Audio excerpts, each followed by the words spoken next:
What is up? And I am Randy, and we're going to be updating the Buster Blader deck profile. Now, say it's ever since Red Ice Darkness Metal got rotted, things have gone a little bit different with it. I mean, it really didn't affect the combos all too much, which is thankfully. But basically, we just had to find a little more room for extenders and just, you know, to replace that extra extension that we really, say, kind of needed from Red Ice Darkness Metal. Actually, we honestly could still make the same boards even with RMD's errata, but you know, without further ado, let's just get right into it. Now, of course, everything is still the same besides a few things. Of course, if you haven't seen the other profile, it's just a good way to catch up on it. I'll leave the combo tutorial down and say link below. But of course, 2 Buster Blader. I mean, that's really it. You don't want to see it, but if you see it, it's really good to summon off into our yugioh. Of course, the other version of it, it's just literally in here just for the name and for our card plays that we want to do. So literally just 2 of them. Then cut this down to 2 actually, and this is where our actually unique and different way of extending comes from. Now, of course, we all know Dragon Buster Destruction Sword for its very degenerate extra deck lock, but for Buster Blader in particularly, it has a really niche caveat that I didn't use before, but now since RMD got errata, it actually really comes up, and it makes Buster Blader actually a lot more important than it did. So, if this card is in your hand, you can equip it to a Buster Blader monster, so it's bam. So, but also, while this card is equipped to a monster, you can special summon it. So, if a Buster Blader's out and you have this in your hand, you equip it and then special summon. So, it's literally a built-in, like, Dragoon-y style engine, in a sense. So, that really helps, say, with the fact that RMD got errata. So that just kind of blew my mind. I'm like, wow, that actually came up a lot. But of course, we have say 3 Buster Whelp. This searches your prologue. Prologue is the trap that does all the fun Buster Blader stuff on your opponent's turn. Definitely want to say search that out as fast as possible because that is literally your main combo. Then of course we're still rocking the Crusadia engine.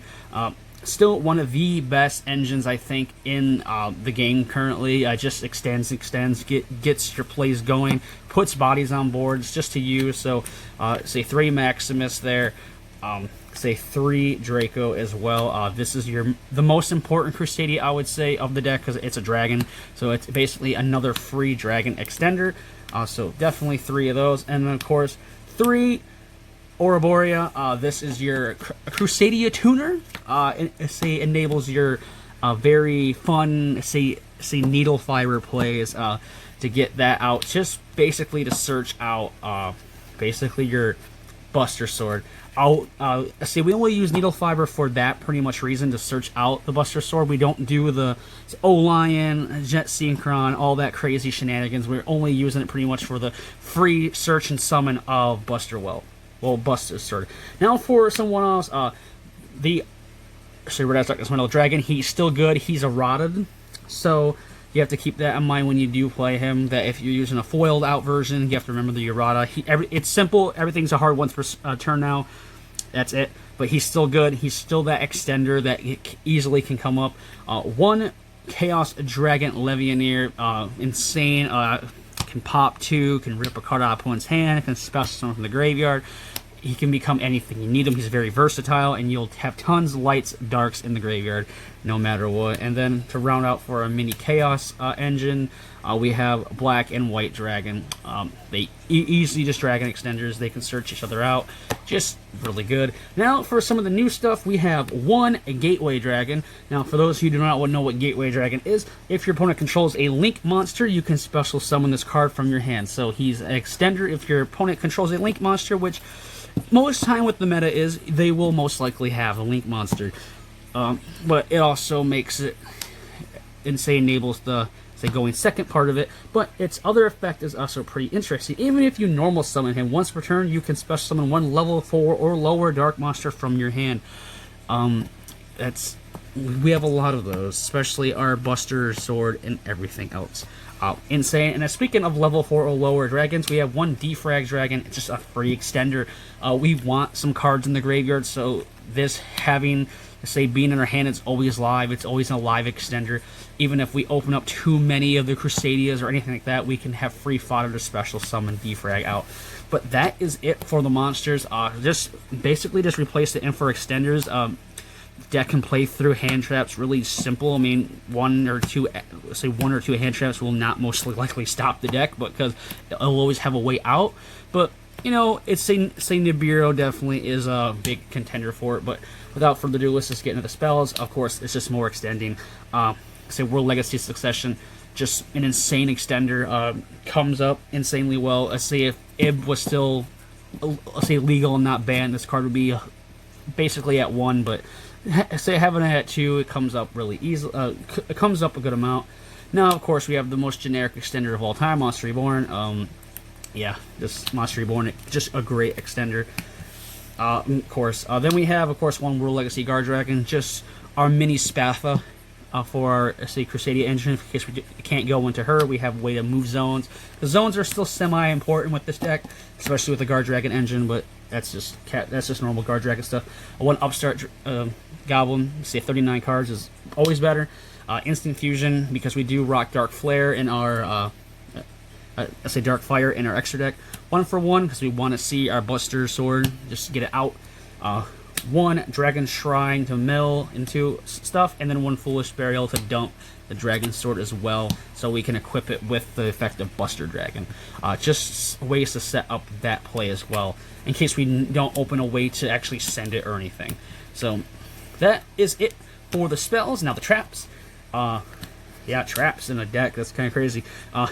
3 Prologue, this is your trap that does all your crazy Buster Blader shenanigans, allows you to play on your opponent's turn. Basically, allows you to synchro and fusion summon during your opponent's turn, so it's pretty nuts. It's your main thing you want to go into. Then other, say, Buster Blader traps. 1 Destruction Sword of Memories, this is the trap you'll most likely be sending off in your Prologue. And then 1 Destruction Sword of Flash.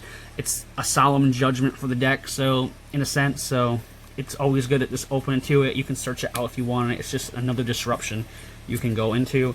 And of course, we want to see the Prologue, as I stated. 3 Trap Trick. Just go into it. Just allow you to search into it a lot better. Say make your Prologue plays a lot more consistent. Now for the extra deck. 1 Spatha, and then 1 Magius. This is your Crusadia package. Simple, generic, gets the stuff done. Then, of course, the package everyone loves. 1 Pisty and 1 Elpie. Guard Dragon stuff. I'm kind of tossed up with Elpie right now because you don't know what could happen to Elpie. But I guess we'll find out.